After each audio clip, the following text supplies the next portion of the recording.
Oh, good evening and welcome to this Irish Examiner live stream broadcast of the Bon Secours Cork Premier Senior Football Championship quarter-final between Valley Rovers and Duhallow.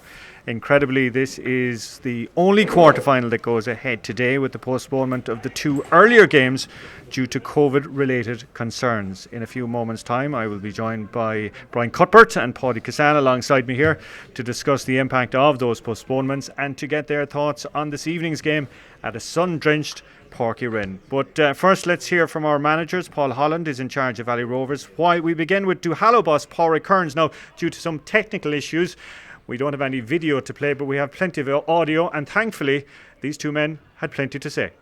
No, I'm delighted to welcome Pádraig Kearns, the Duhallow manager, to our pre-match coverage. Now, unfortunately, due to some technical difficulties, we can hear Pádraig, but we can't see him. Pádraig, I would say, probably fair to say, that you probably have one of the toughest managerial jobs in the Cork Championship at the moment, in charge of a divisional side. Yeah, it's tough enough, all right. Yesterday now, all the clubs are playing, so we didn't know our team till Saturday evening until all the boys came out of their games without injuries. With the divisions, you don't see them much. They're playing with their clubs. They're all playing at a high standard with their clubs, most of them, and they're all we're still in the championship since yesterday. A couple of training sessions, that's all you can get in with the coronavirus at the moment, so restrictions. So, yeah, it's hard enough, all right, yeah. It's tough enough at the best of times, Pádraig, being in charge of a side like Duhallow with all the commitments, but as you said, with the explain together how you're training, how you're linking up. Well, I suppose we're in the county final for the last two years, so that's the foundation, the base that we're down, set down. So coming into this year, it is easy. Keep going from last year. We have, as I said, 3 or 4 training sessions. We watch the boys playing with their clubs. There's 38 in the panel. They all buy into Duhallow. Duhallow is a big team down here, so everyone that likes their football, as a young fella, wants to play with Duhallow and be on part of the Duhallow panel. Now, last ladies football, West Cork won the county title, their first ever county title. I was talking to their manager about it, but he was making the same point that in a way the facts were out week in, week out was actually a benefit because they were playing a relatively high standard of football. Right. Our thing is we haven't played now. We met once since the UCC game. But the players are still playing with championship with their clubs, which is championship football, so keeps them fresh in that sense. In terms of that UCC game, that was some epic battle. Yeah, it was an epic battle, all right. Yeah, if there were supporters there, it was a deadly game of football, but there weren't. But my thing is we conceded 6 goals, which is a no. No, it was up and down the field football. It was open football. Now UCC had a lot of their players playing the day before as well, so they buy in as well. Yeah, now it's Valley Rovers that you're facing on this Sunday evening. Do you know much about them? Yeah, we played Valley Rovers in 2017, and Jory O'Connor got a late goal to win over Macroom. And 2018, we played them. We won by 3 points. It was 10 points to 13. So, yeah, we know a lot about Valley Rovers, and they know a lot about us. So, yeah, I'm sure they've Freaker Lynch, Billy Crowley, Kevin Kenty, and Chris O'Leary, a couple of names there that they have. Plus the fact they stayed up in the hurling. They did a good win in the hurling, so that'll keep the momentum for them going. No, you don't have a lack of big names yourselves, though. Is it still the same core that we saw in the county final last year that are driving you on? I suppose I have about 7 or 8 off the panel gone, and I have another 10 or 11 coming into the panel. There's a lot of Cork under 20s, Cork under 17s, would say. Flav from Mill Street. There's a Lennon fella from Castlemaine, or Danny Lennon. Cashman from Mill Street. All these good young fellas coming up through from Duhallow, so we're missing a few alright from Cantork, but other than that we have a lot of the same panel. Yeah. Okay, final question, Park. A huge amount of support in the new format of the championship with the group stages and the multiple games, etc. Would you have a slightly different view on it, or do you think that the thing should be tweaked to accommodate sides like your divisional side?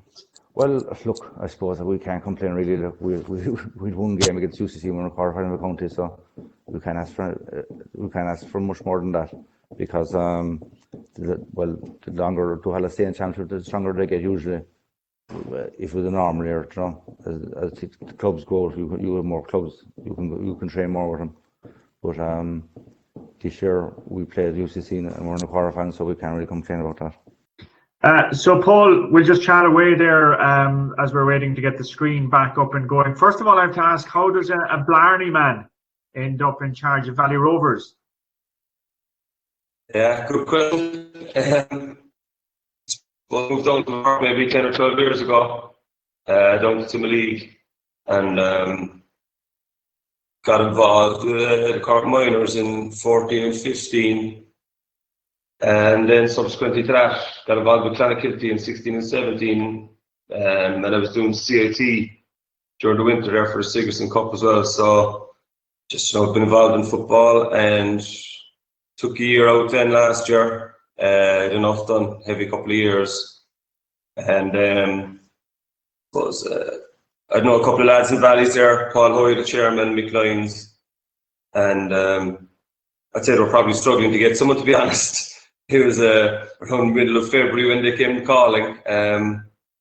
But, you know, a very interesting club, like from an outsider's point of view, always perform well in both codes, kind of retain that kind of country, rural attitude in their play and their approach to stuff. So, you know, that was very attractive, and just give it a go.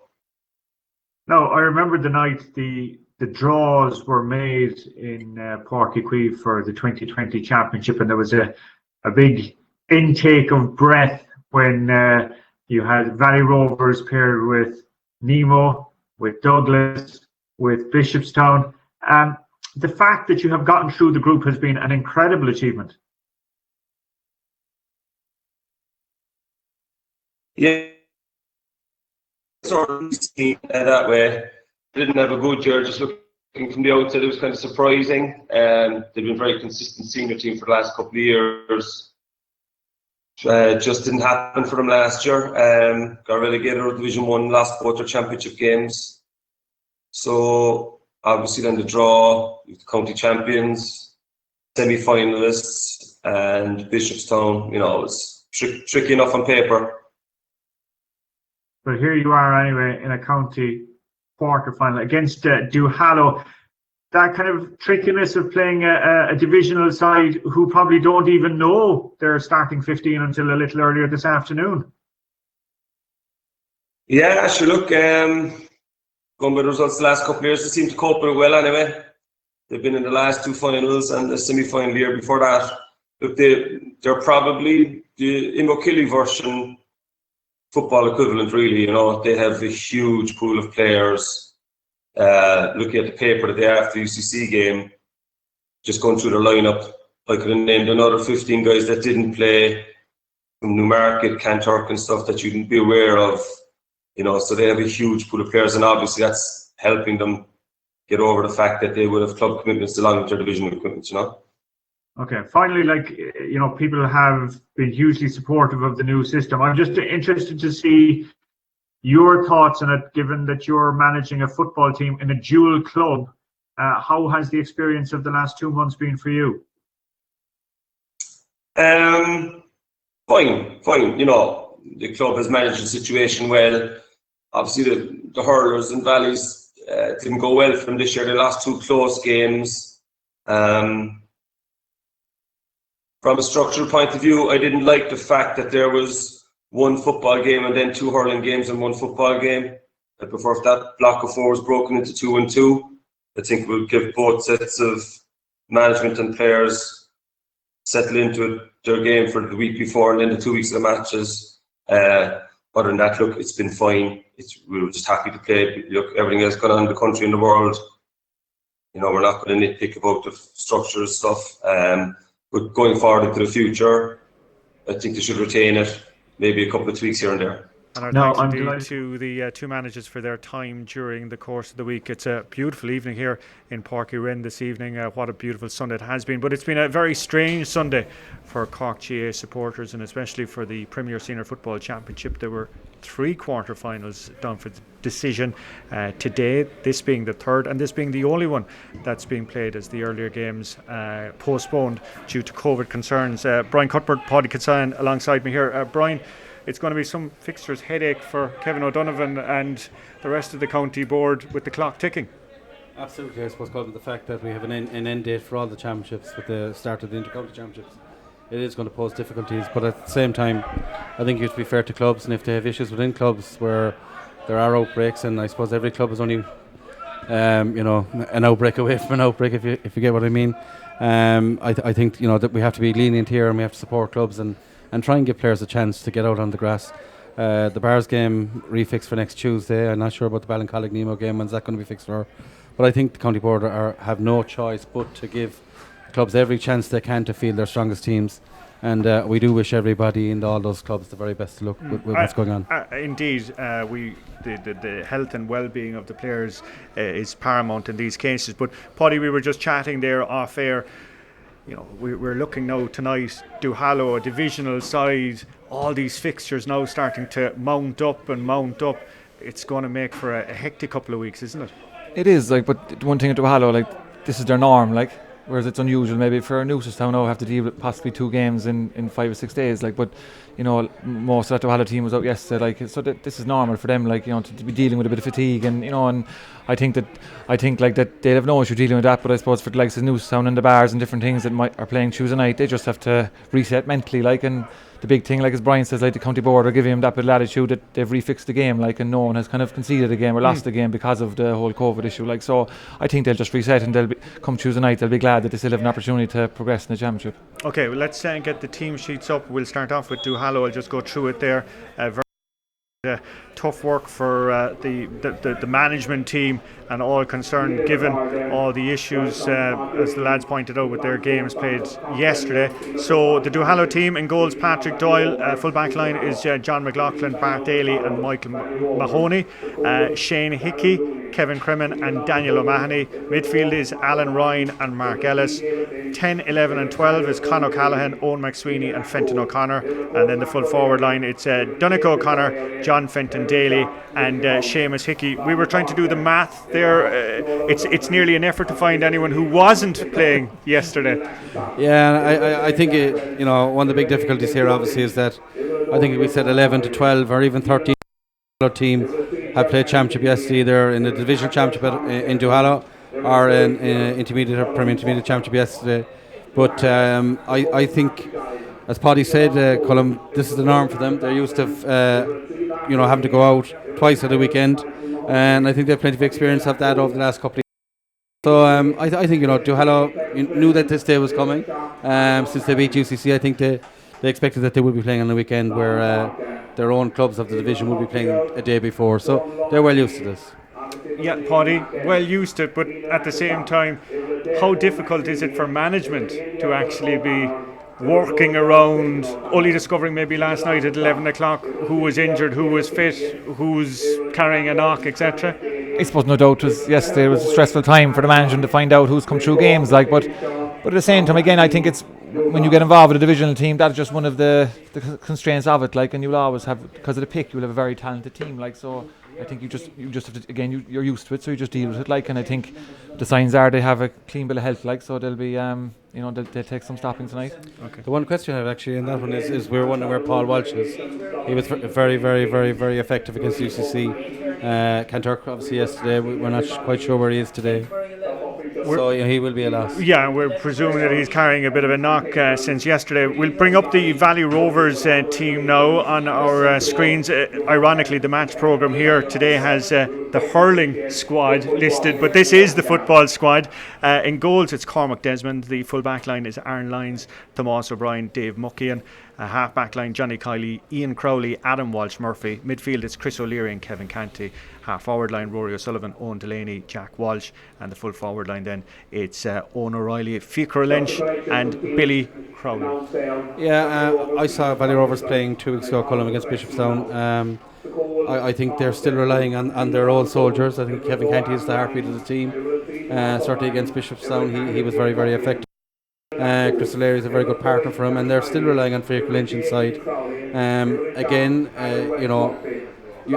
when you have good quality players, you're expecting that on days like tonight that they will perform. And I think for Valley Rovers to win this game, they're going to have to rely a lot again on Chris O'Leary, Kevin Canty to win primary possession for them, obviously. But I think for scoring, they're going to rely an awful lot on Fraser Lynch.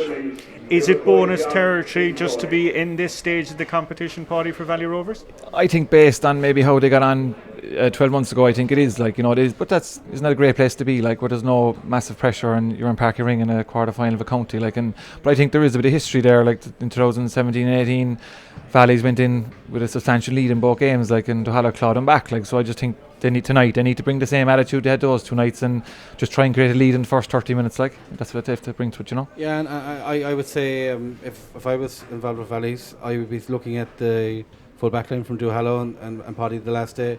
They conceded 6 goals in 80 minutes football. I'd be saying that if you can target, as you said, Paddy, an early 1 or 2 early balls inside to Fraser Lynch and test them out. And if they do get a goal, or get a goal ahead, I think Valleys are a type of team that will actually, if they have a sniff, they'll stay at it and they'll wear teams down. And of course, it is some achievement by Valleys, given that they suffered a hefty enough defeat from Nemo the opening night, to have bounced back in the way that they did. Yeah, funny enough, I was walking out of Ballinor the day Bishopstown played Valleys, and I heard Paul Holland speak to the team. They targeted the Douglas game, they targeted the Bishopstown game. I think they decided that they weren't going to win the Nemo game, but they targeted 4 points in the group. They got out of their group on merit. They beat Douglas and Bishopstown. And I think that they, as Paddy said a while ago, they have a bit of a free shot in a way at a very good seasoned Duhallow team. But at the same time, I think they have a bit of a monkey off their back. The hurling is finished. They were under pressure there for a while with hurling, as far as I remember. That's off their back, and this is a free punch here, a free shot. And I would actually be very, very, very surprised if they don't give Duhallow a very good game. Also then, the day they played Douglas, Douglas would have been well fancied into the game, we'd say, on paper, with their, say, inter-county players and so on, but again, Valleys brought the right attitude and took the game to Douglas, and created a substantial lead, so, I think it's a similar situation tonight, set up for Valleys to do that, so hopefully they will, Is it the perfect time for a club team to be playing a divisional side now? You see, the way the structure has changed this year, there's nobody has experience of anything like this ever before. I think with a club team, the beauty is that you're playing over 6 or 7 weeks. Valleys are playing hurling and football, so the legs might be a question here. But to be fair, Duhallow played, a lot of their team had played matches last night.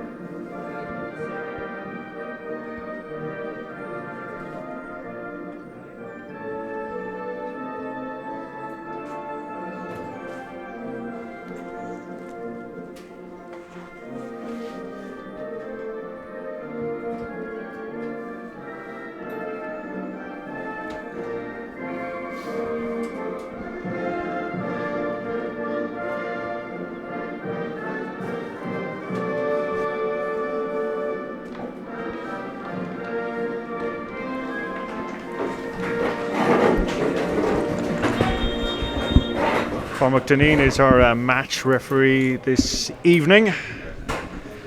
Douglas Spain's official. Valley Rovers in their traditional green and white, and Duhallow in their red and black strips.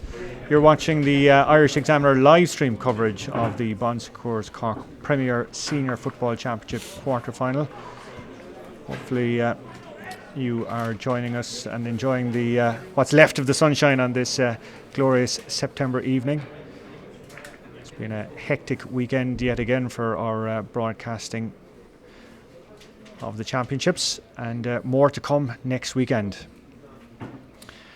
Two big men there for Valley Rovers, Ilar Naparka, Kevin Canty and Chris O'Leary.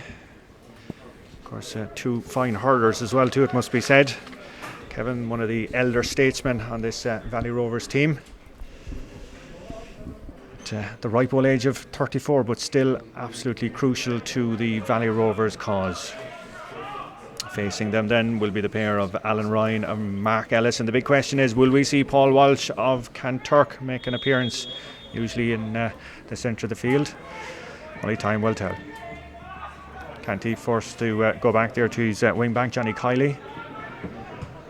First time ball in, and it's in towards Fiacre Lynch, and Paddy was saying let's see what Valleys would produce in the opening minutes, and they've produced a point in the opening few seconds. Yeah, I think we'll see in this first 10 or 15 minutes a lot of those type of balls into Fiacre Lynch. I think they're going to try and test this Duhallow full back line as early and as often as they can, and signs on with quality ball like that and quality finish like Fiacre Lynch, they will score. Also there seems to be like a height disadvantage there where Fiacre has it over John McLaughlin, like, so yeah, they look to take advantage. Valley's certainly coming out at pace in the opening few seconds here in Parker Inn this evening. That's Kevin Canty in the ball, opting to go back towards Chris O'Leary, and he's got a runner, Adam Walsh-Murphy, very talented under 17 player. First time again in towards Fiacre Lynch, All-Ireland panellist in 2010. It's going to drop short, and that should be easily taken by the Knocknagree man Patrick Doyle in goals. Knocknagree, of course, back in the Premier Intermediate Championship race, bouncing back from that heavy defeat against Kilnamartyra, defeating Nemo yesterday. Hectic schedule, as we mentioned, for a lot of these players here, the majority of whom were in action with their clubs yesterday, including this man, Kevin Cremin from Borbui, in the Duhallow final, win for them yesterday. It's Conor Callahan there going into Donncha O'Connor. Another link to 2010 there. Daniel O'Mahony, bit of pace by O'Mahony. First time kick there from O'Mahony. He's pumping it in towards John Fenton Daly, but the full back Tomas Mossy O'Brien did well there on that occasion. Here comes Valleys here, and it's Rory O'Sullivan in front of us with a bit of space opening up in front of him. Will he go direct again in towards his full forward? Opts to go back to Chris O'Leary. Seasoned operator is O'Leary, and a nice pass by him. And Valley's coming down there on that far side with the corner forward Billy Crowley off his left, off the post into the full forward. He's been held up by two players. Is it going to be a penalty? No, referee says play on. Fiacre went to ground a bit too quickly there for the ref's liking. Kevin Cremin clearing up the damage, and Duhallow breathing a sigh of relief. Yeah, I think, Colm, as we predicted before the game, I do think, and as Paddy outlined there, the height advantage, even on that one, was a huge advantage to Fiacre. He's going to cause them a lot of trouble there.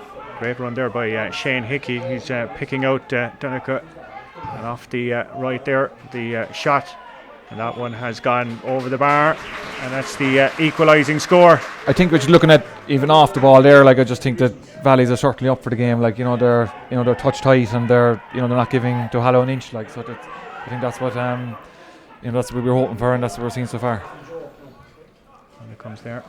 Valleys good kick out by the goalkeeper to pick out Kevin Canty, get them going yet again.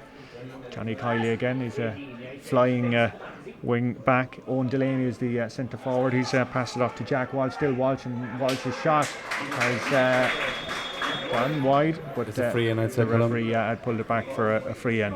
I'm watching there on the kick out there for Valley Rovers. Kevin Canty obviously won a very easy ball on his own, and his wing forward was free outside him again. And then I look at Duhallow, and they have a spare man back here already, even on the kick out. So I just don't understand at times why you would allow an opposition to have two free men on a kick out. I think Duhallow would be much better off if they actually push forward and pressurise Valley Rovers. We're told that Duhallow look to have gone back to their programme numbers, so there's a lot of chopping and changing going on here. So we'll try and get another copy of the match programme there, as we wait for the shot from Fiacre Lynch, and that one is trailed wide.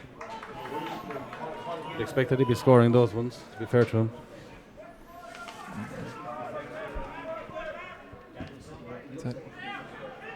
Yeah, it does look like Donncha O'Connor is wearing number 11 as we're looking out of it. We've had various changes here. That's him on the ball there.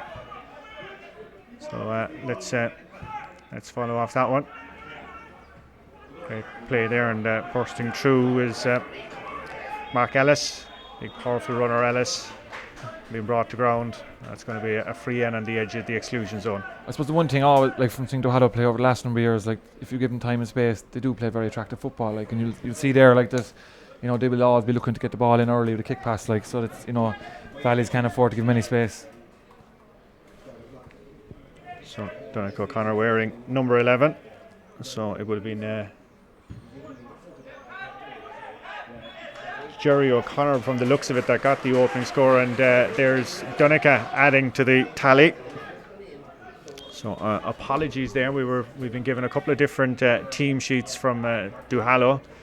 So we'll try and work out which is the correct one. Anyway, back with the play there, and with Owen O'Reilly for Valleys. Great ball in by him towards the other Owen Delaney. He's in a bit of a tussle there, going back to O'Reilly. Back to Delaney, and Delaney, a great shot from Delaney from 21 yards, like, under a bit of pressure. You'd have to say there, like, alright, Valleys could have been a few more scores up, but every time the ball goes in, it's sticking inside in their full forward line and they're creating chances. Like, so I'm sure the management team are going very happy with how they started.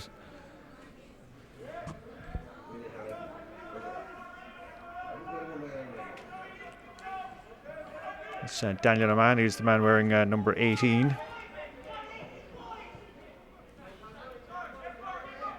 That's Kevin Cremin again. Good first time ball there. Great play by two defenders coming together in a bad collision there between the cornerback and the wing back. Dave Muckian and Johnny Kiley. You could feel the collision up here. But, to be credited to the two of them, they both bounced back off that. But good refereeing there just to hold things up there for a second, just in case treatment was required.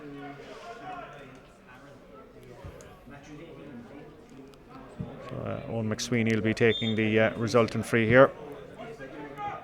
Right through and past. Like, as Brian alluded to a while ago, I think that Duhallow still are kind of in two minds. Like, will we try and drop back and protect the full back line, or will we push out? And sometimes they're coming caught in the middle then, and Valleys will be able to run at them. Looked to be a bit of a trip there, and the referee had awarded the free in the end. Jack Walsh being held back there by Kevin Cremin. I think Duhallow are extremely conscious of Fiacre Lynch inside. Like, Bart Daly standing in front of him here. Look, we're trying to double team him here now. They might win it. Might not. Still didn't. He can't. It's to play on because it was a free. Yep. Still getting to grips with the rule changes. The shot eventually being taken off by Owen O'Reilly, and it's hung and it's gone over. Good play there by the corner forward, a teacher in Carrigaline, dual player with the club, as are many of the Valleys side. Managed to retain their Premier Intermediate hurling status, but only just, having to survive a relegation battle. Donnacha O'Connor on the ball there, shaking off a few tackles. Fenton O'Connor. Great ball by him in towards the corner, or to his wing back. That's Conor O'Callaghan.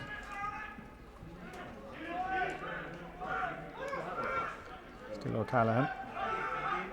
Bouncing around there on the 45-yard line. The shot from O'Callaghan, but trailing off wide.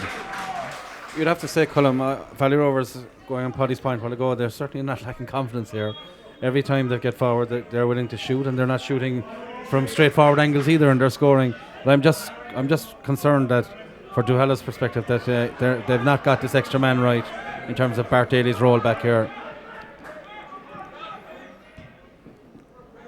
Nice interplay by Valleys, but is it achieving anything so far? It's Jack Walsh. Shot from Walsh looks to have trailed well wide. The radar off on both sides this evening. Yeah, I think if you're going to concede an extra player out in the middle third, you have to make sure that you're closing down the space in inside in by your goal. And I think Fiacre Lynch is still effective regardless of the extra man there. Fenton O'Connor is running onto the ball here. Just crossing the 45s to still Fenton. It's going to dip and easily taken by the goalkeeper, Cormac Desmond. Another one of the dual players. Kevin Canty was offering himself there, but no need for him, as out come Valleys here in front of us. Great race there, and Duhallow coming. There's Canty eventually getting onto it, trying to shrug off the challenge of Mark Ellis. First time ball in there towards the corner, but the defender for Duhallow reading it very well and having assistance coming in the shape of Alan Ryan. He's gone back to Kevin Cremin, and he's gone right across the back of the field, and it's back with John McLaughlin of Kanturk. Scored 2 points in their win against Ahada yesterday. And there's a whole host of these clubs battling for the Premier Intermediate Championship title. Shane Hickey from Mill Street is on the ball there now. And like you'll see there, the fact that Duhallow are conscious of keeping a man back, it's allowing Valleys then to have that bit of protection as well on the other side. Like, so it's kind of suiting Valleys very much at the moment. Oh, great class there by Dunnach O'Connor to win a ball he should never have got near, but Kevin Canty was perfectly positioned to force the mistake. And it's Billy Crowley, talented rugby player.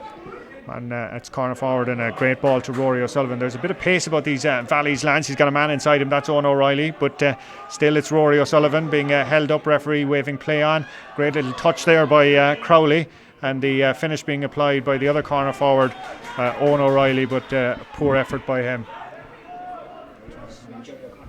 Jerry O'Connor wearing number 15 coming on, replacing John F. Daly. And we saw him there a few weeks ago. He was having the leg very heavily strapped. Doesn't have the strapping tonight, but wonder is there some ill effect continuing from that. Run himself into the ground there. I suppose the one advantage there again of a division team and the strength and depth, like you've Jerry Connor coming on there, like who's a lot of experience, and you know that's something they have maybe over club teams. Another man from Borby, and we're just looking down there at John Fenton. It looks to be a hamstring, the ice and wrapping being applied down there. At the other end, Rory O'Sullivan, who was involved in that passage of play a few moments ago. Looks to be maybe a bit of a dead leg, but he's back up on his feet. Just over 11 minutes elapsed here in Páirc Uí Rinn. It's Valley Rovers who lead 3 points to 2. In a game that really hasn't ignited as we would have expected. Now, chance here with Mark Ellis. Manages to get his hand back, knocking it back towards Fenton O'Connor, and the shot from O'Connor gone wide. Substitution. Number 14, Stanley Feely, is replaced by number 15, Johnny O'Connor. Now, back with the action, and it's Aaron Lyons coming out here. He's a great turn of pace. Very sporting family. His brother Charlie was with Preston, of course, for 3 seasons. Billy Crowley. Gone back to Chris O'Leary.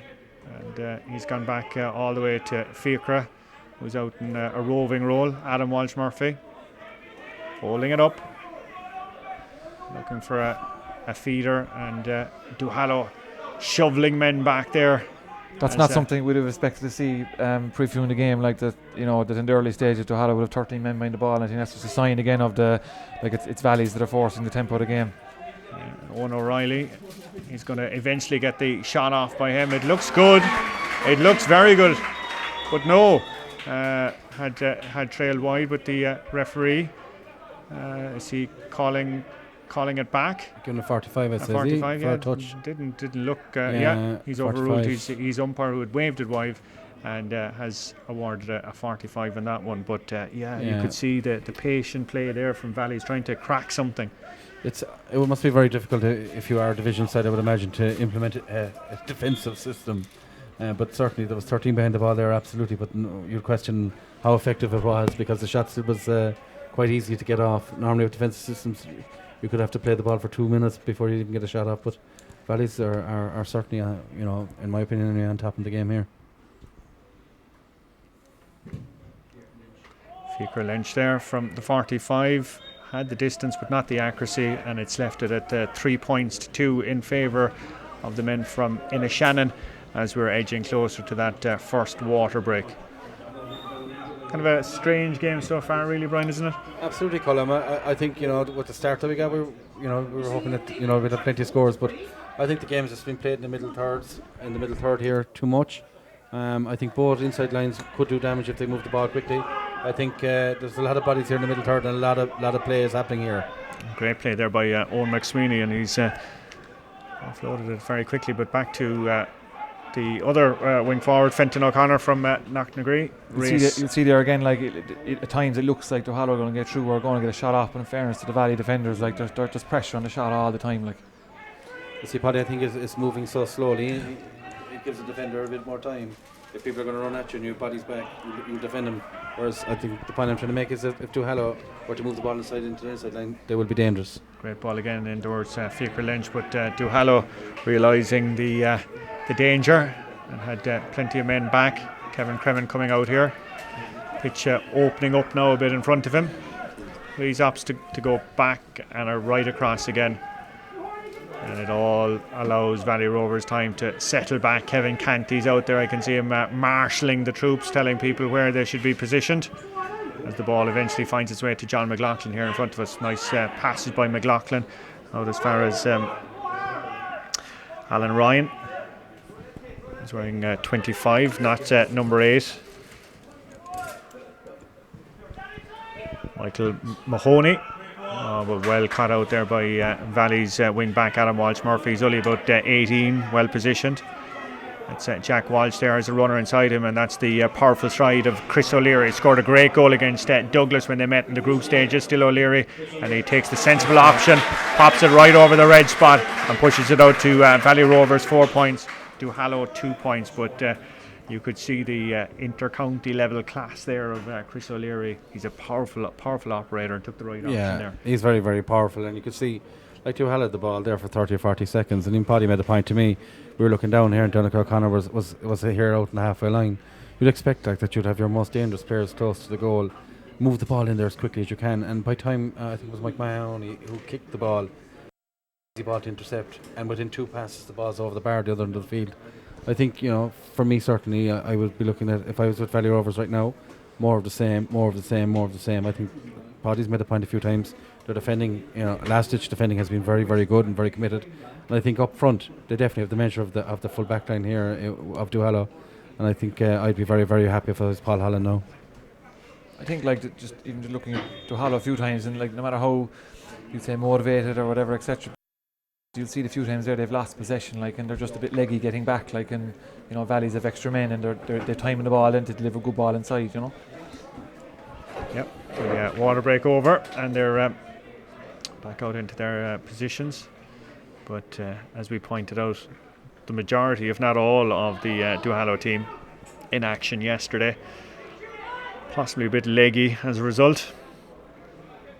The one area Duhallow were doing well was an area I thought Valley's my target would be the kickouts, because last year I remember in the county final that's who laid the platform for Nemo to create a substantial lead in the first half.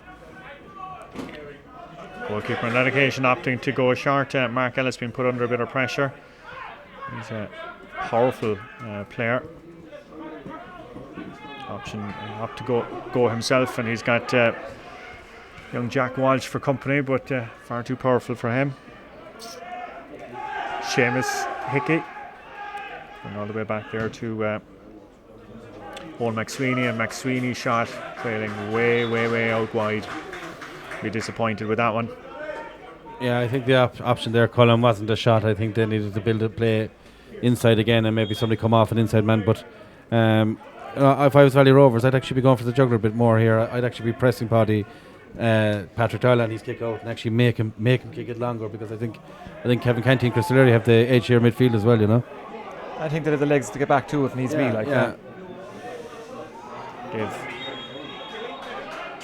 Dave Muckin, the UCC student, probably fortunate on that occasion. The Duhallow man was, it looked to be a legitimate tackle, but the referee deemed that there was a bit of a pull, so he got away with it. Johnny Kiley opts to go short on that occasion. And he's again looking into a wall of red there. Jack Walsh is taking his time, picking out his other wing forward.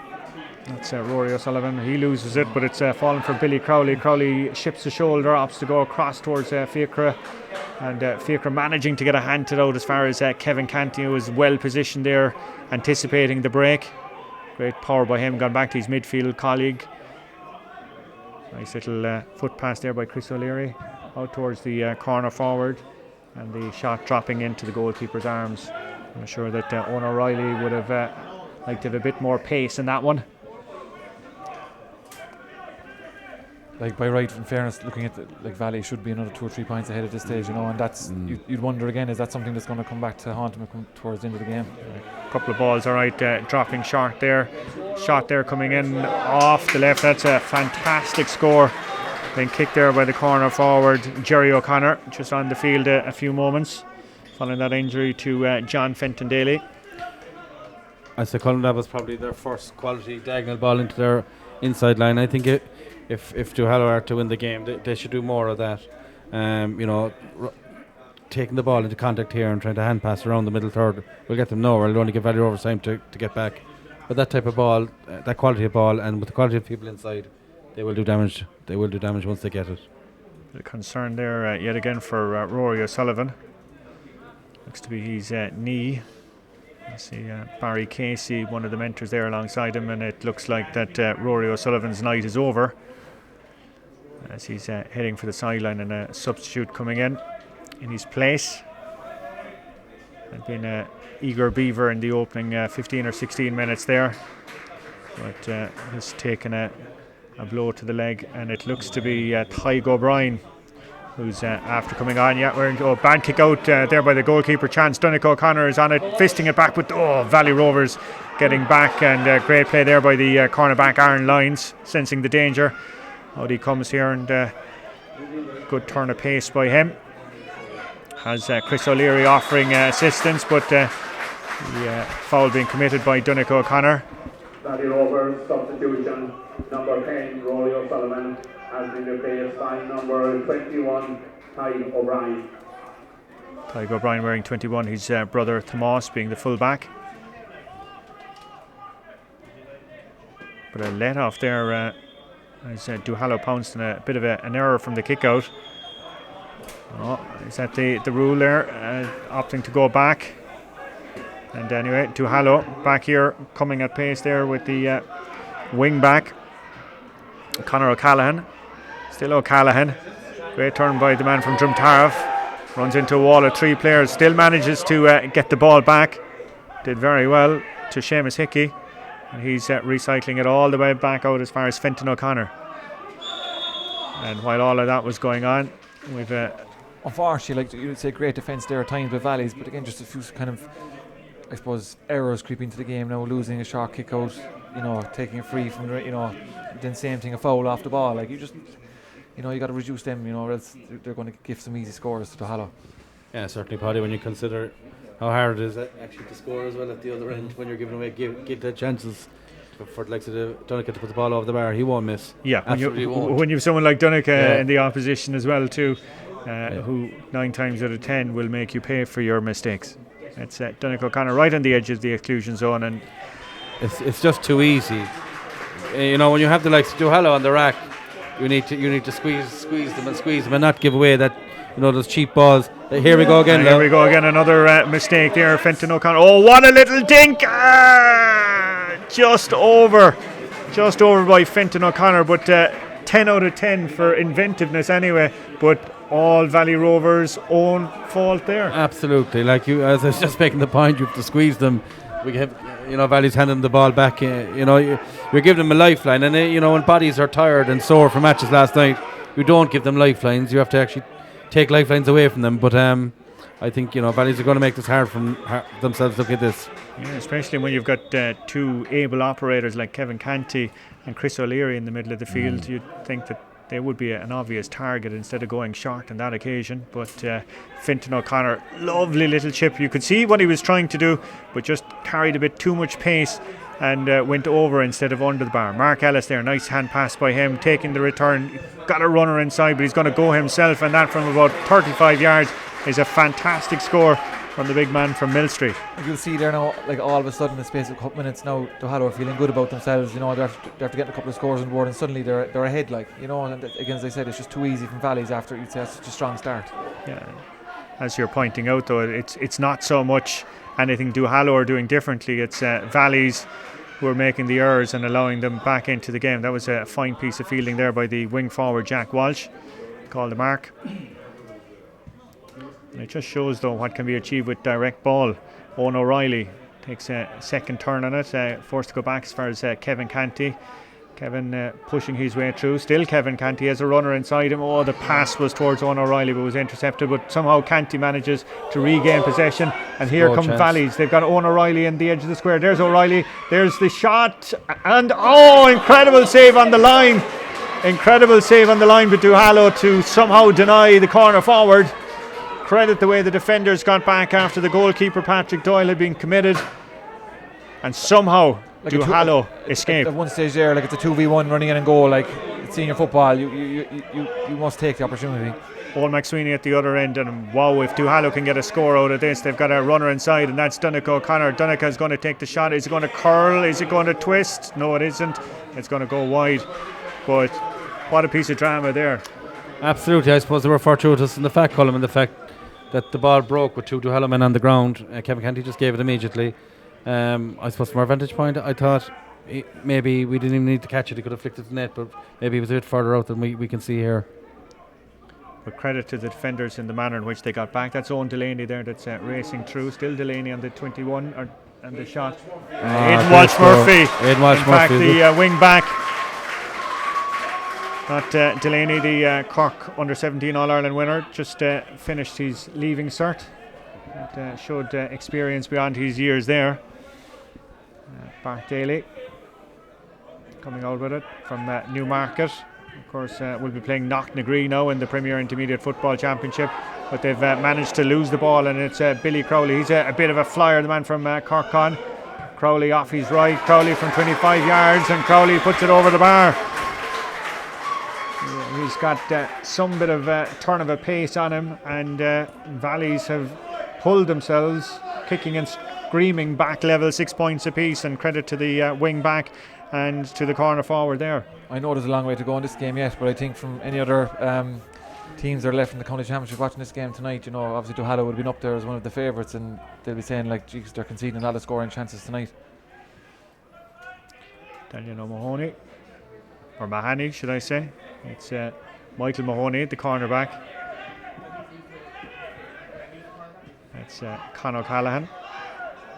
Real attacking player, isn't he? Great ball out there as Duhallow coming down that far wing. In there towards the corner forward. Seamus Hickey, and the shot is over.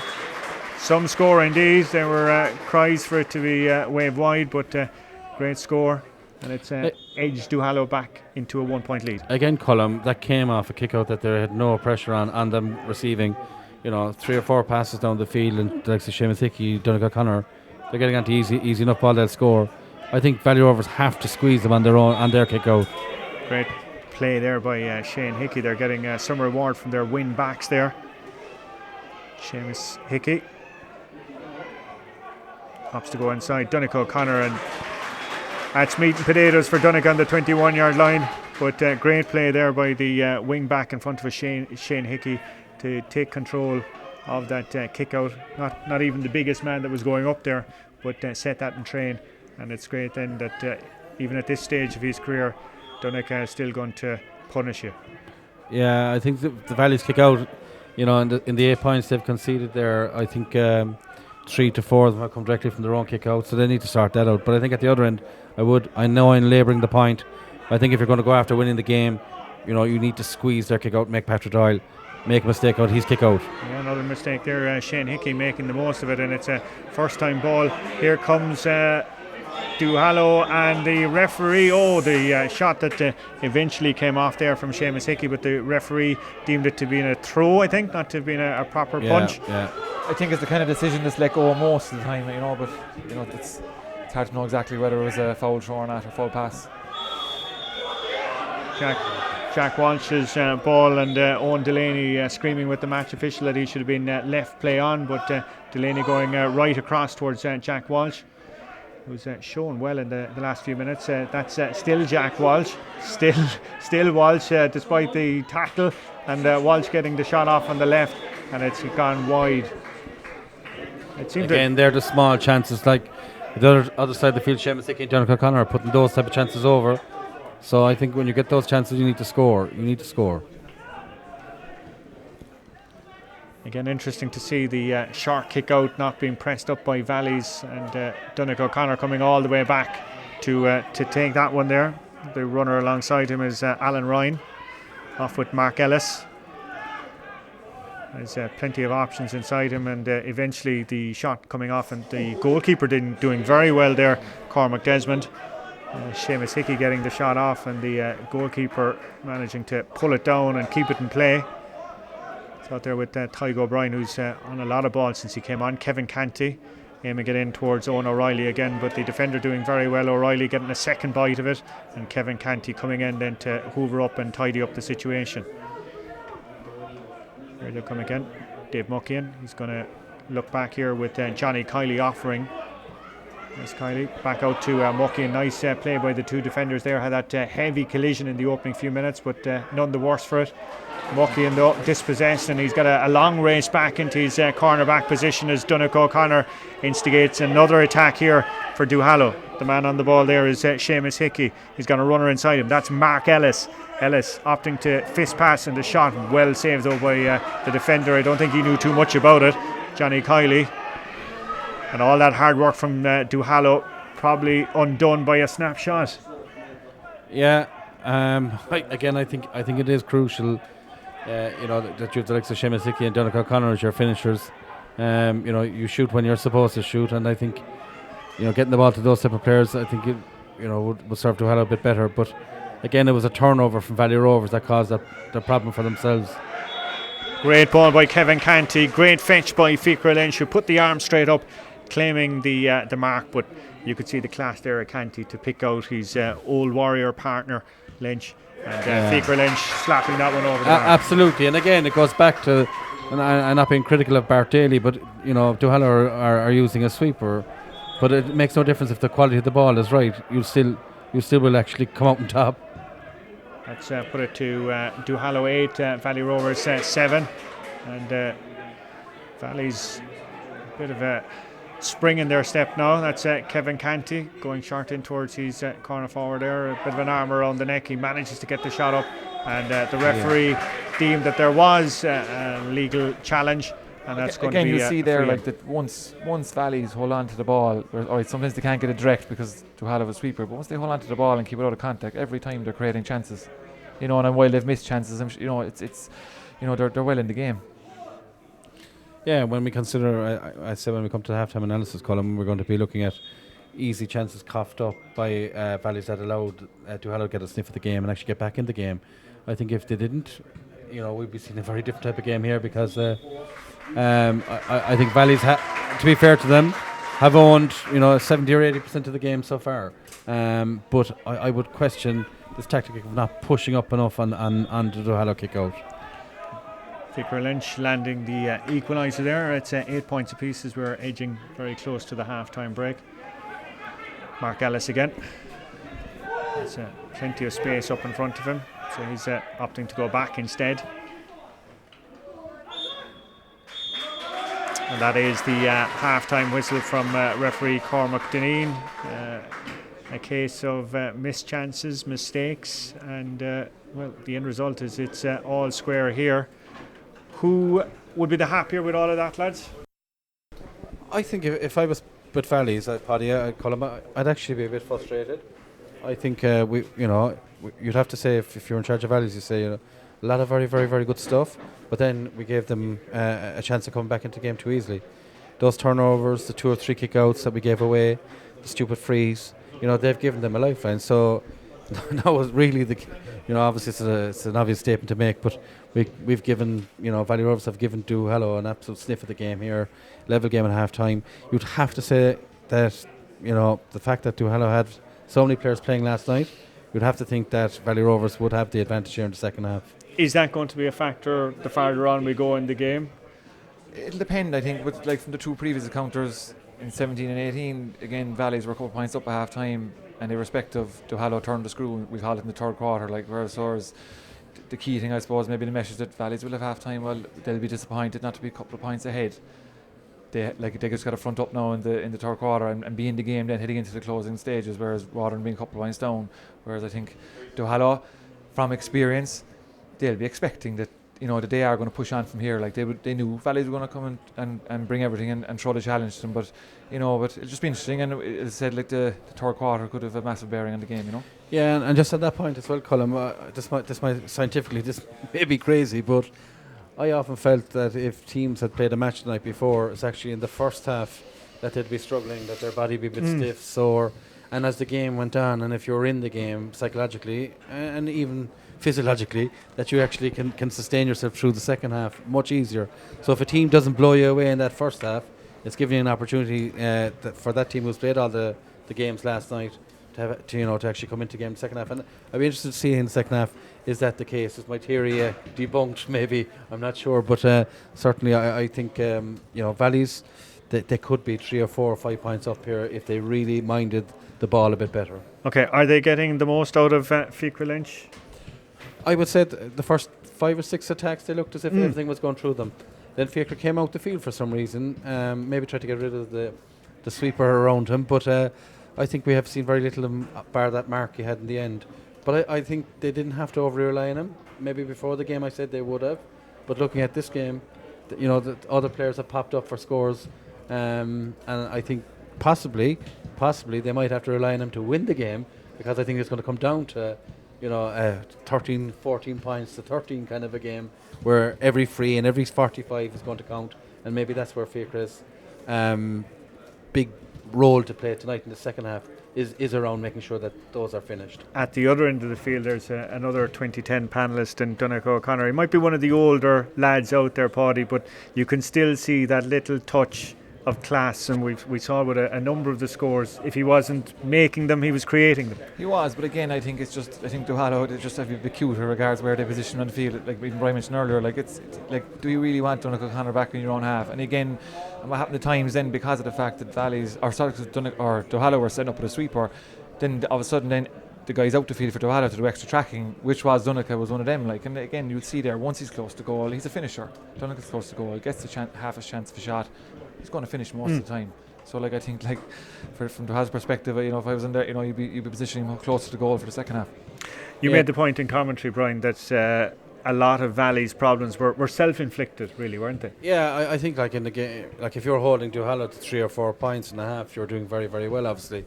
But if you hand them back 4 points, you're creating a noose around your own neck, really, because there was no need for the 2 or 3 short kickouts, because there was so much space outside Kevin Canty and Chris O'Leary here. If the kick-out was kicked out into it, at least it would be in a contest. These short kick-outs, it takes a certain type of goalie to pull those off. I think Cormac Desmond has been very good on their high balls here, but certainly 3 or 4 of the kick-outs that he has done short haven't inspired me with huge confidence. Now, every goalie goes through a spell like that, and maybe he'll prove us wrong in the second half. But I think if you're in a game like this where you're going in as an underdog, you're going in against a seasoned Duhallow team who've been in county finals, who have very, very good intermediate clubs backing their team, a lot of very, very class footballers. I think you have to go and you have to say, let's play the percentages here a small bit. Let's cut out the silly mistakes, as Paddy alluded to there. That foul that was given in front of the goal, that was crazy. The 2 short kickouts were mistakes. Turnovers up here, not pressing on kickouts, making this a contest. You have to make it a contest all over the field. If this becomes a contest, then you'd expect the club team to come out on top every single time. But if you allow Duhallow, as Paddy said a while ago, give these forwards room and give these backs room to solo out with the ball, you're going to be under pressure. Every back in the country is going to be under pressure on Donnacha O'Connor, Seamus Hickey, Jerry O'Connor, these type of players, if they're given good ball. So I think, I would be very, very frustrated if I was with Valley Rovers. I think you'll be saying a lot of our good work is a bit undone. We've given them a bit of a sniff. So that's where this third quarter is crucial, that we have to now go back and get authority on the game. In saying that, the best goal chance of the game, though, came to Valley Rovers there about 10 minutes before the break. Look, I think I mentioned at the time, you've an overlap coming through on goal. To me, I just think that's goal. You can nearly walk it into net if you set it up properly. I just think obviously we don't have the advantage of a replay, but that's a massive chance missed. It's 3 points. Again, they could be up. That could be 3 point lead. That's massive. But the big thing too, Duhallow, as much as we've mentioned a couple of times in regards to the games yesterday, whether it was a positive or negative, at the end of the day, that's a management team that's been in place for the last couple of years, and most of that team have been there, like, you know, and they've lost the county final after a replay, they've lost semi-finals, they lost the final last year, and they said they've underperformed. You know, like, no matter how tired they may feel now, they're going nowhere, like, you know what I mean? That's going, you know, so they've their own ambitions, like, you know, so it's as I said, that's why it's going to be interesting to see how the third quarter unfolds. Okay, in terms of, we were talking about kick-out strategies there from Valleys, the short kick-out from Duhallow, will they continue with that? I think they were forced to go long once there towards the end of the first half, and we went towards Kevin Canty's wing, and Valleys won it. Like, so again, like, it's like, again, I suppose a decision the management team have to make for Valleys. Like, are we happy to sit back and have that protection, or are we happy to take more of a risk, and then, but the reward is we're winning more possession closer to Duhallow's goal, which is going to put them under even more pressure, like, you know. And I think they've no choice, because it's, look, I think, like Brian mentioned, like, is that they're getting off too many short kickouts, which is allowing Duhallow to penetrate that bit easier up the field, like, so look again, I suppose it's easy being the judge on the line here looking in, like, you know, but it'll be you think Valleys will have to push up.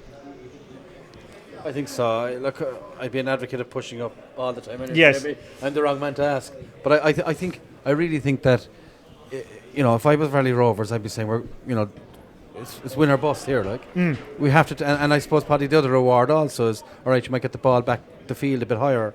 But the fact that you're pushing up in the opposition, all right, is actually sending a message to them that you're actually going after them. And I think the likes of Duhallow and any divisional team, you have to say that we're coming after you tonight. We're not leaving nothing in the tank. We're going after you. And I think it's not, for me anyway, it's not paying Valley Rovers any dividend by allowing them have easy possession, because that's what Duhallow want. And like, for me, what Duhallow or what Valley Rovers would have to do here, and they're doing it a lot, but more of it, is make this a bit of a scrap. Really make it a bit of a scrap, and show your intent by wanting to win the game. Okay. Just think of it there. Maybe the one reason why maybe they've been reluctant to change it is that they might feel that they're still forcing Duhallow to shoot under pressure, and they're still creating enough chances themselves. Do you know what I mean? Like, maybe that's, you know, there's the reason why maybe they haven't changed it. Well, we've an exciting 30-odd minutes of Bon Secours Cork Premier Senior Football Championship action to come. Second half now of our live stream coverage around Cork, around Ireland, around the world. Hopefully you're enjoying it, whatever club you're supporting.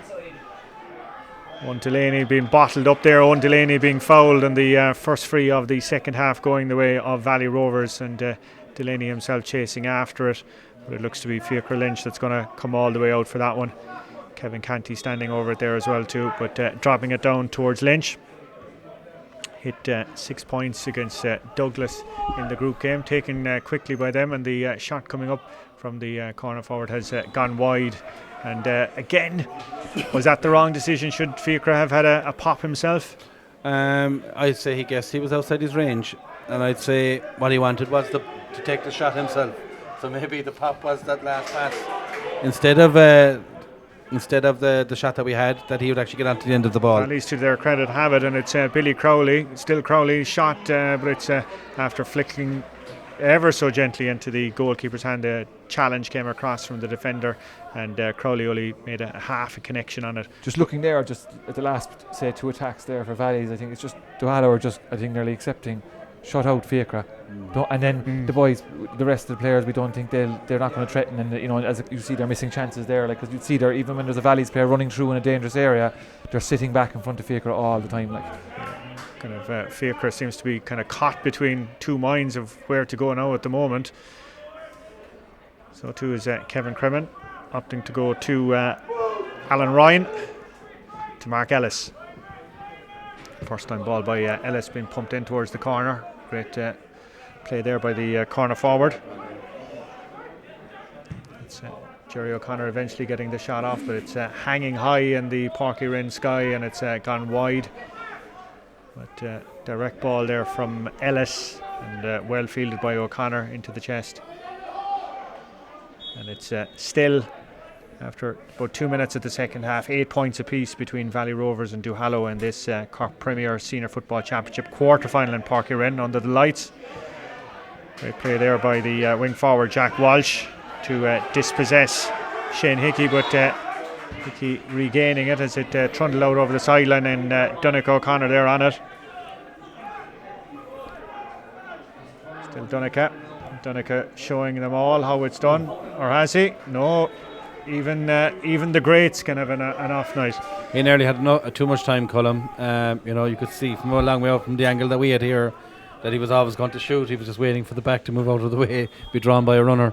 But again, a long kick out. I think Jack Walsh had the ball, but you could question should he have got a free or not. Yeah, Shane Hickey making amends there, and Walsh doing ever so well again, dropping it down for Dave Muckian. His cornerback coming up back to Chris O'Leary. He's going to go first time, but great interception there by the defender, who read his intentions a long way out. All on his own here at the far side of the field is Donnacha O'Connor. No one within about 40 yards of him. That's a wonderful ball to pick him out. Right, so under it there, and great play by Chris O'Leary to knock away the pass from O'Connor, but it was a wonderful foot pass to pick him out all the way there. Owen O'Reilly is on it. I don't know at this stage are we after jinxing Donnacha O'Connor. We gave him so much praise in the first half. Now he's after making a couple of uncharacteristic mistakes. Johnny Kiley there being pulled down by the other number 5, Shane Hickey. Referee Cormac Deneen is going to call Hickey aside there for that tackle. Bit of a chop tackle down.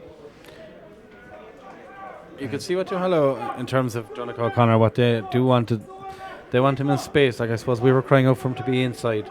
Maybe Donnacha at this stage of his career might feel that he'd be tied down, and the more space he has, the more dangerous he could be.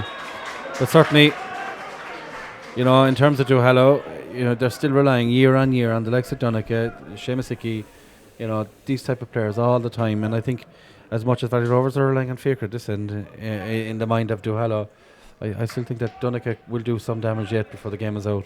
Faker going short with the kick, a bit of luck falling their way with Tygo O'Brien being fouled, and Faker bringing in an extra 10 yards into his range and slotting it over and pushing Valley Rovers into a 1-point lead, 9 points to 8, with just coming up on 35 minutes elapsed. I think like in any kind of close championship game, like when maybe your conversion rate's small but down, like the one area you have to be doing well is your frees, like, and you'll see there, like that's a huge score now for Valley Rovers. And obviously, though, Paddy, Duhallow will know the range now that Faker is operating it in, so I'd say they'll be quite happy to maybe foul about 50-55 yards out. Great play by Kevin Canty again, that age and experience, always knowing where to be. Here come Valleys again here in front of us. It's out to Chris O'Leary. Trying to get it onto his right there at second. Opting into Tygo O'Brien to O'Leary again. Here's Chris O'Leary, scored a goal against Douglas. Great little ball and great save by the goalkeeper. Saved twice again. Kevin Cremin coming out with it. Great credit to Patrick Doyle from Knocknagree getting the first save in it, and the reinforcements coming back there. Colm, that was harder to miss, to nearly think, than score, but it was absolute brilliant defending and brilliant goalkeeping, to be fair. It was goal written all over it. And I just, you'd think if Valley's got the goal that time, their tails would have been up. But if Duhallow get a score off this, psychologically it'll be a huge blow indeed. Lovely little dink of a pass, but look at that for bravery by Kevin Canty to try and rescue the situation. Jerry O'Connor, bit of pace by him, out as far as Fenton O'Connor, going right across the field. Well taken there by the wing forward. That's Owen McSweeney, hanging it up in the air, 2 or 3 under it. Kevin Canty is one of those, and Kevin Canty claims it, forcing it back though towards Ian Crowley. Crowley thankfully has a bit of time on his hands there, and out come Valleys again with Johnny Kiley. Pitch opening up now a bit in front of him. Great ball by Kiley to pick out the wing forward there. The shot from Jack Walsh, but a bit of a shot to nothing. I think in the last couple of minutes, from both sides the game has come a bit error prone, and right, maybe for the 1 or 2 supporters it comes a small bit exciting with counter-attacks, but it's just, again, both teams are they've lost their control of how in possession, and I think it's just it's leading to some easier chances for the opposition. Kevin Canty did ever so well back there. I was just going to say that, Colm. If you were in your club, it strikes me as that Kevin Canty would be the type of guy that you'd love to have on your team. He's a war horse. He's everywhere where the ball is. He's throwing his head in where other fellas wouldn't throw their boot, and he's been very, very effective here tonight.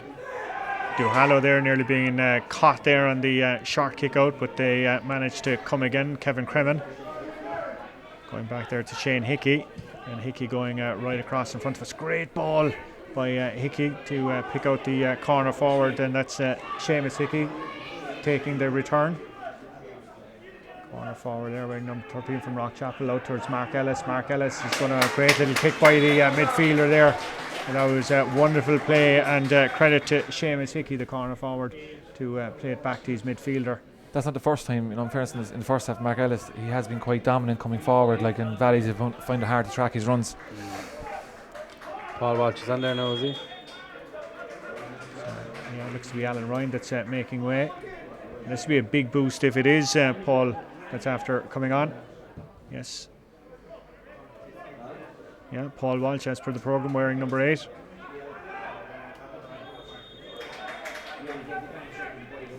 And that's going to be a massive boost to them. Another big midfielder that's on the ball there is Chris O'Leary. Swallowing up the ground here. He's a huge man, isn't he? Chris O'Leary, is he going to go himself? No, opts to give it shot. And the shot, Chris O'Leary doing all the hard work on that one. When you have a man who's 6'4" or 5" and very athletic and very mobile, in Gaelic football it's impossible to stop when there's space in front of him.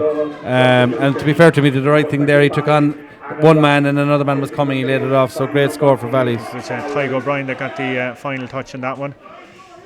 Here comes Duhallow, it's 10 points to 9. And here come Duhallow again with the man just on there, Paul Walsh. Great engine on him there. He's got a runner inside him, and that's Mark Ellis. And Ellis will do the simple thing, I'd say again. Yes, he will. Tap it over the bar. That's 3 points for Mark Ellis from midfield, I'd say, is it? 2 definitely, Yeah, he got 1 the first half there, I think, and that's 2 in a row there now. I see there, like, again, you can't beat a bit of pace. And you see Paul Welch come on there, just a bit of pace, creates the overlap. 10 points apiece.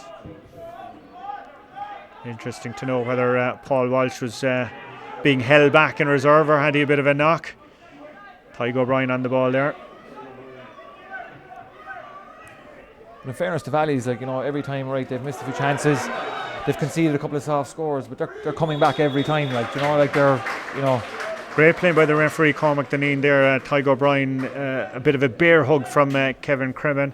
Loud play on, the pass played off, was going nowhere, and credit to Cormac Deneen there to pull things back. Another substitute coming on, we do. It's the man wearing number 19, John Corkery. Let's see who's making way here. Let's follow back to play anyway with Fiacre Lynch. Good strike by Fiacre Lynch. Well, driven it wide, but a good connection. But the point made at half time, Colin, was that if you're being double teamed, your role in the second half was to make sure that those balls go over, but unfortunately for Valleys. Oh, great play there by Owen O'Reilly there, being pulled back, and the defender did ever so well there to Daniel O'Mahony to get himself out of trouble caused by the sharp kick out. It's back there with Billy Crowley. Still Crowley over there, going right across and all the way back towards Chris O'Leary. Missed a pass by O'Leary to pick out the wing forward Jack Walsh, ever dangerous Jack Walsh, and that's a great score. It seems that O'Leary has been instrumental in the last couple of moves, isn't he? I think also Jack Walsh, in fairness, he might be getting the return in the first half. Every time he gets on the ball, he's creating space and he's gliding past players.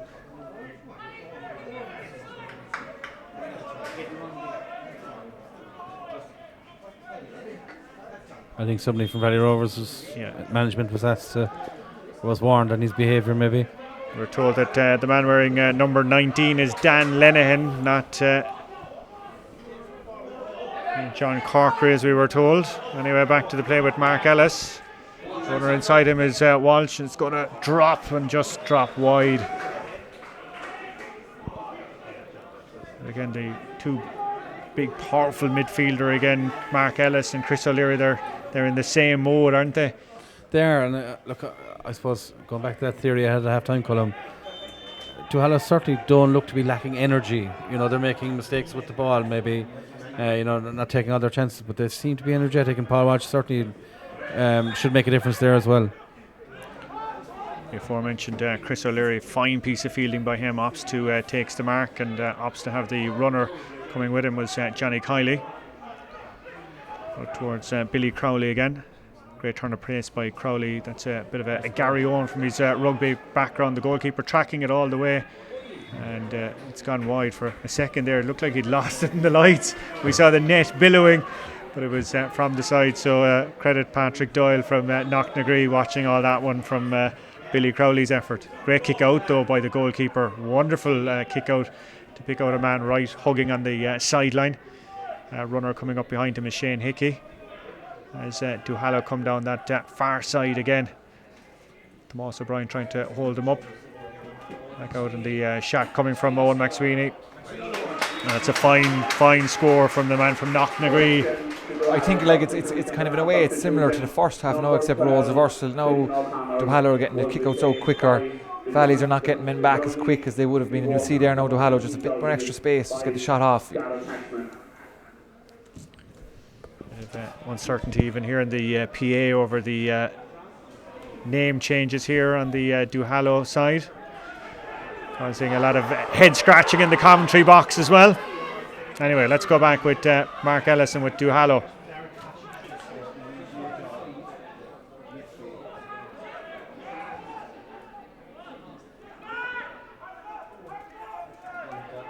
Conor Callahan is wearing number 7. That's great play there by the cornerback down there, Dave Muckian, to dispossess.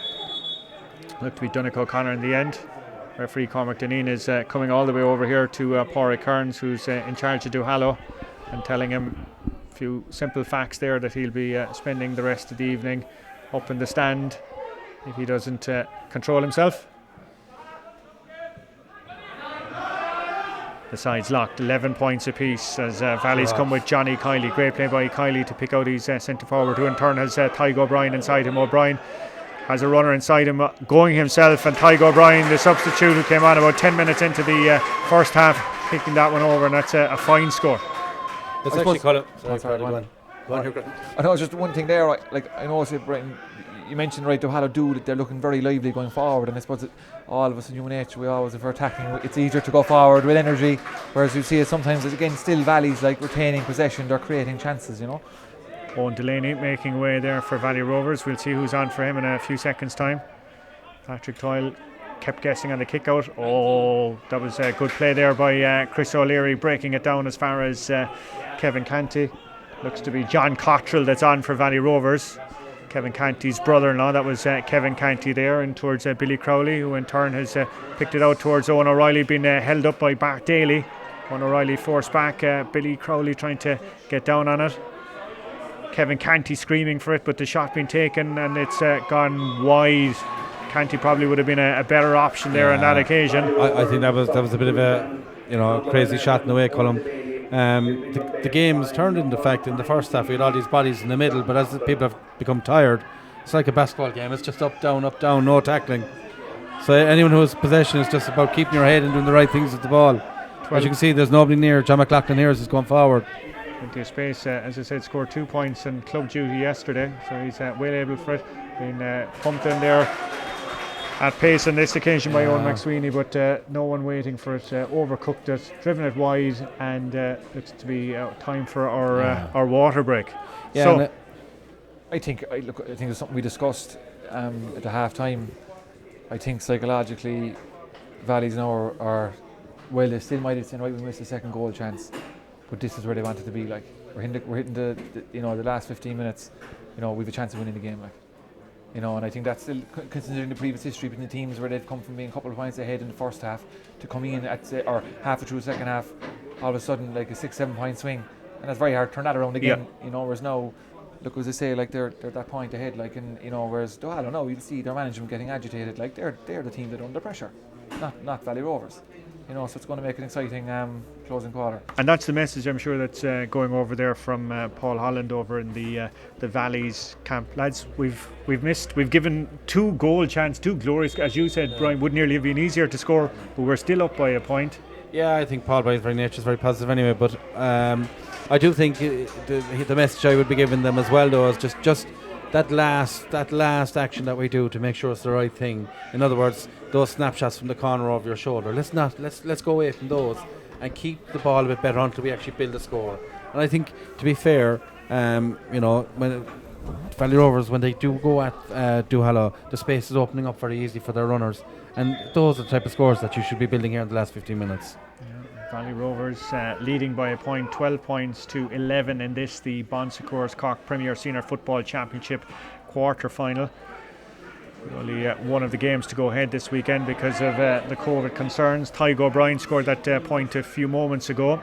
His brother, the full-back, opting to fist it in this time to Owen O'Reilly. Owen O'Reilly off the left, but again, case in point there of what you were saying, Brian, about the right option. Yeah, I think knowing when to take it. Yeah, I'm not sure. Owen O'Reilly, if he looks as if he's right-footed by the way he's played tonight.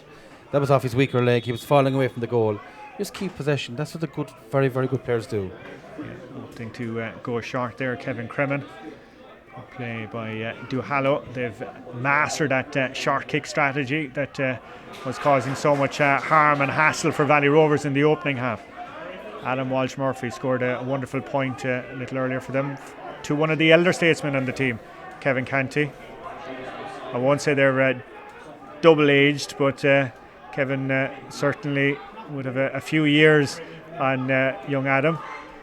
There's Fiacre Lynch holding off 2 or 3 tackles. Shot from Fiacre. That is a phenomenal shot. But back to what you were saying, Brian, should he have taken it?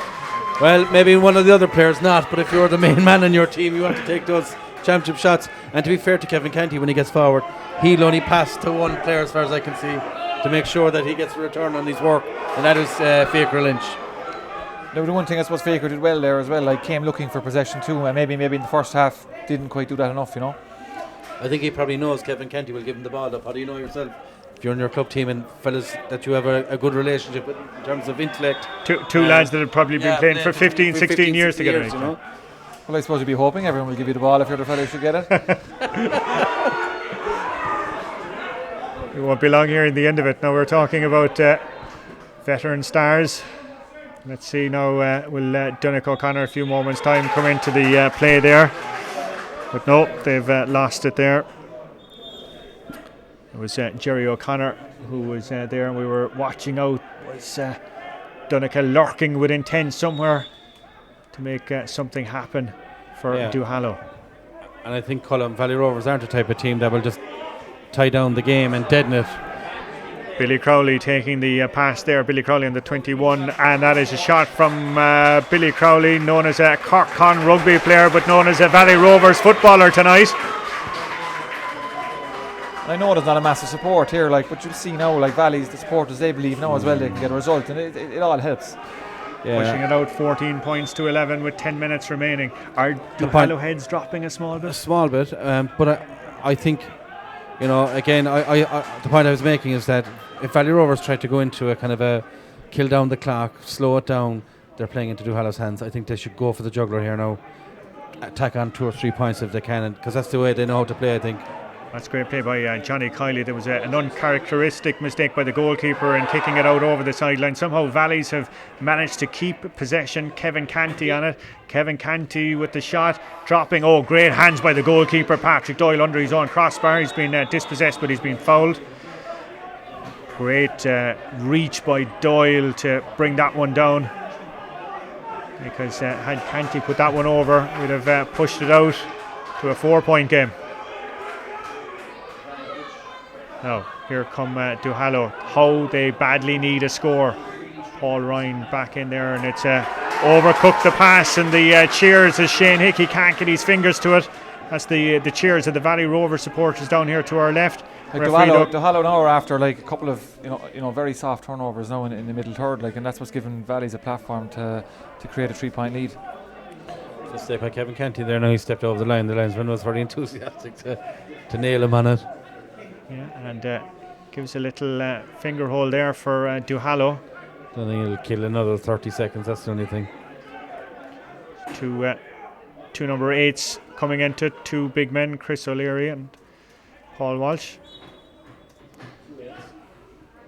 Breaking it down there, and Duhallow gaining possession. It's looks to be Donnacha O'Connor, is it, getting the shot off, and that one has just gone a yard or two wide, and Donnacha's body language really on that one tells its own story. Yeah, to be fair to him, I'd say Paddy is after maybe 3 or 4 wides, which is unusual for him. You've seen him here in this very pitch for years and years, even in training, taking men on and leading guys merry dances, and always the finish was perfection. But tonight, the shooting good was just a bit off. 14 points to 11. It's Valleys that lead. About 7 minutes remaining here. The break's going their way, and it's Chris O'Leary who has it now. Powerful man. He's happy to take the run. Going to Billy Crowley. Had that effort a few moments ago. That fine point by him. Tygo O'Brien. Nice little interplay there. Jack Walsh. The shot there from the wing forward, high into the night sky, but high and wide. Like we've mentioned there, regards like Duhallow, obviously in relation right, there could be fatigue, but like looking at Valleys, like they have a lot of pace around their team as well. Like you look at Billy Crowley's come more prominent as the game has gone on. Jack Walsh is playing well, like pace, like and an interesting statistic or fact about young Jack Walsh, would you believe, as you talk about his pace body, he's had 3 knee replacements. Was told as a youngster that he'd have to give up sport, but kept playing, and a hugely talented soccer player as well too with Avondale. So a massive turn of pace by him. Here come Duhallow again. It's Jerry O'Connor, but great play by the cornerback there, Dave Muckian, to be there underneath it. And Kevin Canty yet again back out there helping out, and Chris O'Leary then. A huge field opening up in front of him. He's going to take his time, eat up a few seconds on the clock, standing up there.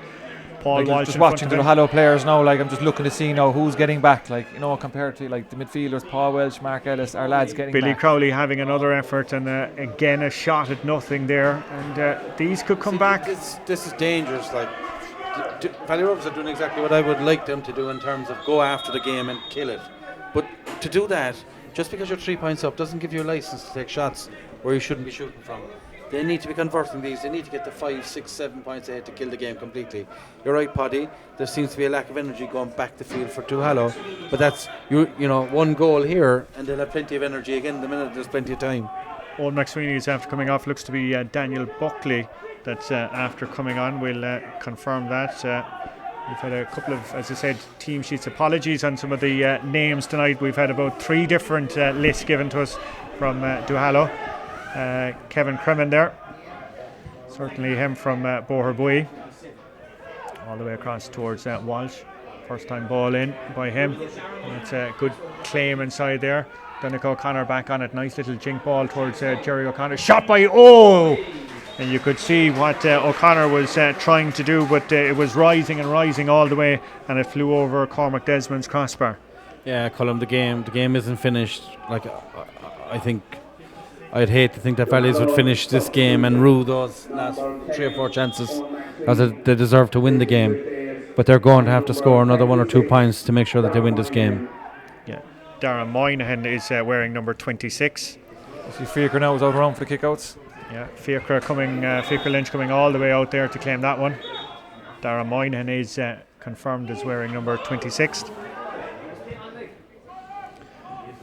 And as Brian said, will Valley Rovers rue those missed opportunities in the last few minutes?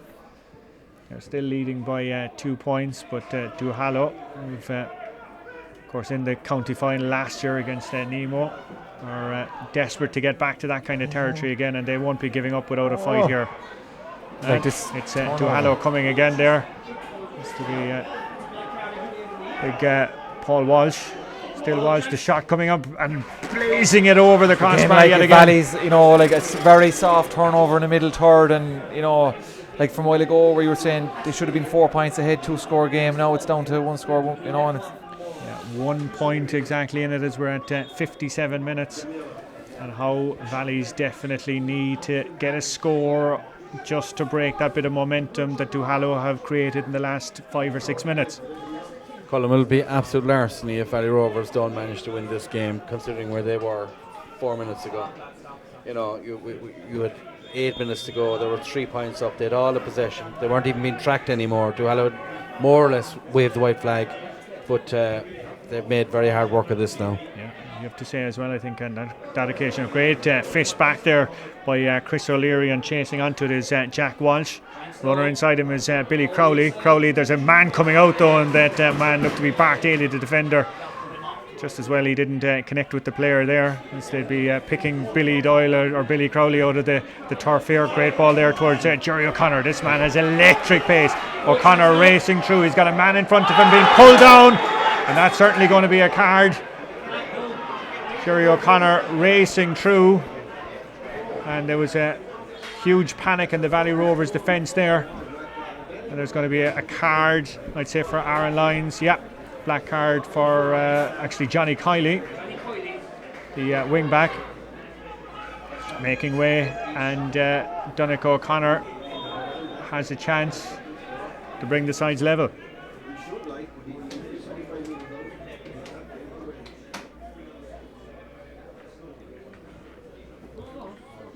Kick from Donnacha O'Connor, straight over the red spot, and the sides are level as we're coming up on 59 minutes. Lads, I'm not going to mention it.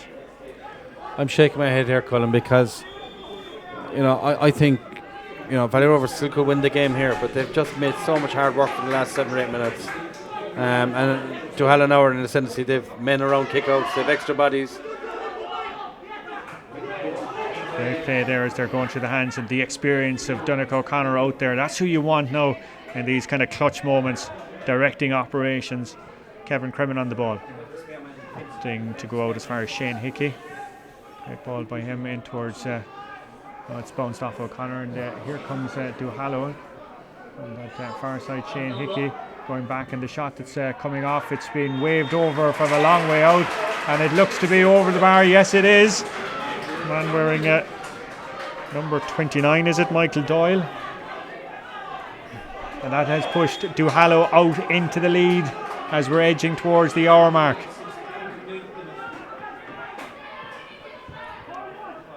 Like the momentum is huge in games, like, and you just see there, like, it's like where Valley's had it, like, and just how, as I said, like, just by through a couple of soft errors, like, they just gifted it, and now Duhallow look like a fresh team, moving the ball around at pace. Great play by Mark Ellis, going back as far as Con O'Callaghan. He's going back to Donnacha O'Connor. They have that 1 point lead now, so they can afford to be eating up the few seconds on the clock. Put to Michael Mahoney. Yeah, that's what they're going to do. They're going to work it all the way back there towards Kevin Crimmin, and they're going to invite Valleys onto them. Fiacre Lynch chasing all the way out there, trying to get onto John McLaughlin. Did ever so well. And here comes Valleys again. John Cottrell on it. Back to Fiacre Lynch. Billy Crowley. Get fouled. Crowley has a bit of pace about him.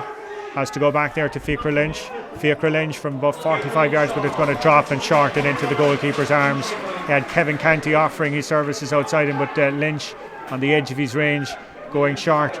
And surely Duhallow are just going to kill down the clock now for the remaining few minutes. Cottrell trying to get on it there, but too much about Paul Walsh to get away with it. Kevin Crimmin riding out the tackle there, coming in from Chris O'Leary. Out here with Donnacha O'Connor again. Experience of O'Connor to pick out the corner forward inside there, Seamus Hickey. Like it's one thing having possession as Valleys have plenty, like, but it's just that decision making inside the opponent's 45, and it's just something that unfortunately has left them down. Shane Hickey, and he's going to go all the way back there towards John McLaughlin. Won't be caught napping this time. Bart Daly sees the danger coming from Cottrell, rides out the tackle, goes across to Michael Mahoney of Knocknagree. Of course, there'll be an opposition sides in the Premier Intermediate Football Championship semi-final. This is polished play by Duhallow, and a great ball all the way out there from the full back. It's out there on the far side with Seamus Hickey. Going inside him towards Jerry O'Connor, and that surely is the final nail for Duhallow. Corey Kearns though is still screaming down Jerry there. O'Connor certainly is the man that's going to get all the credit tomorrow. You know, he's kicked some excellent scores, and even, you know, well ago won a great ball there on the 40. So we're into 2 minutes of extra time here, or injury time. And Duhallow coming again there with Michael Mahoney all the way across there, and it's a big Paul Walsh, Shane Hickey. And here come Duhallow again, and look at the runner there. That's Walsh, and the off the left from him. Is it going to follow? No, it's going to drop short into the goalkeeper. And you just wonder how much time is remaining. I know we've had a good few substitutions, and each one of those is supposed to be 30 seconds. Bit of pace about this lad. And that's Billy Crowley being held up, takes a second tackle. Somehow Valley's managing to retain possession. Tyg O'Brien, still O'Brien on the 45-yard line. Has an option inside him. It's Owen O'Reilly. Owen O'Reilly being held back by Kevin Cremin. And Owen O'Reilly winning the free. But really, with the way the clock is ticking down, you wonder, do Valleys have any other option other than to try and get a goal? Yeah, you think that time is done, Colm. Yeah. Second yellow there for the man from Duhallow. The centre back, Kevin Cremin. John Cottrell holding the ball there for they surely talk to the Rovers. referee and just see can they get a kick out again. I'm told 6 minutes of Kevin Cremin. John Cottrell. Someone there must be time. There must be time. There must be time. He must be told anyway. Now they surely are going to press up and just kick out. And especially now they have that numerical advantage. They're even numbers. I'd say the two of them have been off. 15 to 16. Duhallow holding the 16, the sweet 16. Kick out. This is going to be a crucial one from Patrick Doyle. Big Kevin Canty up under it, but crucially it's John McLaughlin who's on the ball. Being held up there by two Valleys players. They've somehow managed to dispossess him. I don't know how they managed to do so. It's out with Kevin Canty again. Where will he go with it? He's got to play smart here now. Making a bit of a run on the far side. Free. They should try and draw free inside. He's gone back to Ian Crowley. Try and draw free. Fiacre Lynch on the edge of the 45-yard line. Bit of a wayward pass. Somehow Valleys have still managed to retain possession. Trying to work it in. Look to foul the ball. Yeah. Ball being fouled there by the wing back Adam Walsh Murphy. Can have no complaints about that. It's probably it now, Colm, I'd say. Valleys were just trying to edge farther and farther front just to get themselves into shot taking or potentially to draw the free. Chasing down the goalkeeper is Billy Crowley. And with that is the final whistle. Dejection for Valley Rovers. Joy for Duhallow. They've managed to win a game that for so long looked to have been beyond them. Yeah, I think so. Look, you'd have to say there, if you were with Valley Rovers, you'd be very, very disappointed. That was their game, with the 3 points up with 8 minutes to play normal time. I know now we played another 5 minutes on top of that, so you'd still think at that stage of the game that this is Valley's game to win. I thought the 3 or 4 snapshots they took after that in the wides column absolutely killed them, because it gave Duhallow a bit of hope that if we got a point here, we're only 2 down, whereas if they had 4 or 5 ahead, the game was dead. Paddy made a reference to the fact that Duhallow seemed to be waning. They weren't tracking back, absolutely they weren't. And next thing, Jerry O'Connor got a point. Next thing, they got the free to go, 1 point down, and suddenly there was life about them. And as soon as they got level, you could see that that Duhallow were going for the juggler. I would be crestfallen if I was with Valley Rovers. That was a game that was there for them. I thought Chris O'Leary and Kevin Canty were immense at midfield.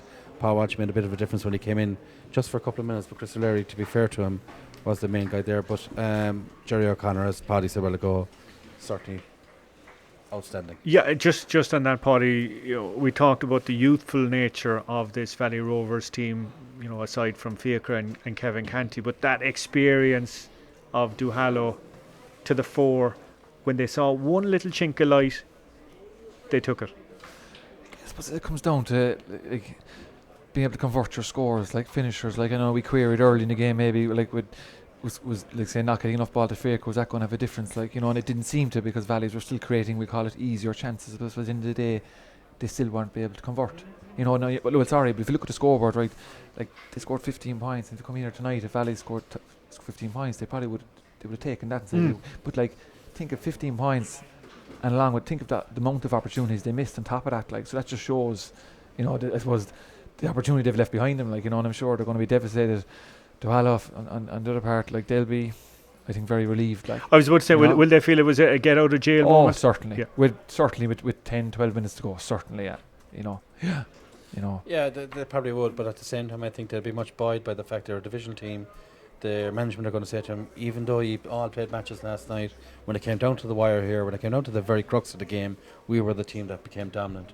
Now, don't forget, it was 15 against 14 for that crucial period as well. I think that also gave them a lift.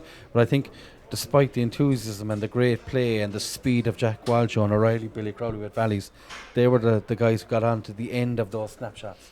And I think, you know, you can't buy experience. Yeah. And tonight was a night where those three in particular, really gave of themselves, really were prominent, but the experience and learning that they could take away from the game was just those finishes. Fair to say, if Valley's had a Jerry O'Connor character, then we'd be having a completely different conversation. Well, I suppose if they had a Jerry O'Connor character alongside Faker Lynch, and then all of a sudden that poses a different problem for Duhallow, like, you know. But again, I suppose we're being critical of Valleys, like, and again, like 15 points is a good score in a game of football, right? You haven't scored goals, like, you know, like, it's just to me, like, it highlights the amount of possession it has. It highlights, as I mentioned, like, weaknesses possibly in Duhallow's defence going forward, like when they come up possibly against, you know. And you mentioned beforehand 6 goals against UCC, and like I think even Brian said it in commentary, the 2 misses that Valley had would have been easier to score on another night.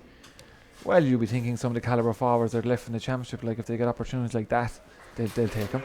A Luke Connolly or you know, someone like a Stephen Sherlock or someone, you know, that's the, and I suppose that isn't that the difference, you know. Yeah, I suppose for me, Paddy, the worry on top of those missed goal chances, the chances that were created easily enough by Valleys, was also the fact of those misses we were referring to, not the goal chances now, but the kicks, right? Now, we've been here a few nights when we've watched Luke Connolly, Stephen Sherlock, you know, all those top players. When they get into those positions and shoot, they rarely miss. Paul Kerrigan, you know, those kind of players, I think are going to cause problems for Duhallow, because I think their defence, even though they had a sweeper back there in Bart Daly who had a good enough game, their defence is easily opened up. Signs on UCC got 6 goals against them tonight. Valley Rovers 15 points, fair enough, but could have had 219, 220 on the board, and that's not using hyperbole at all. That is absolute fact.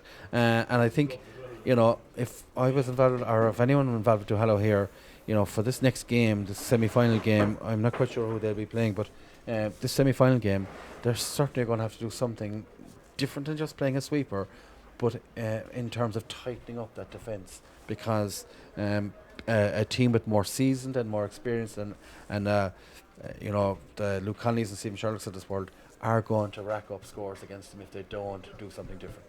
Okay, we're going to have to leave it at that, lads. Thank you so much to Brian and to Paddy for their company here tonight. The floodlights are starting to dim here in Páirc Uí Rinn, and the floodlights have dimmed on Valley Rovers' season out of the Premier Senior Football Championship, defeated here by Duhallow, finalists last year.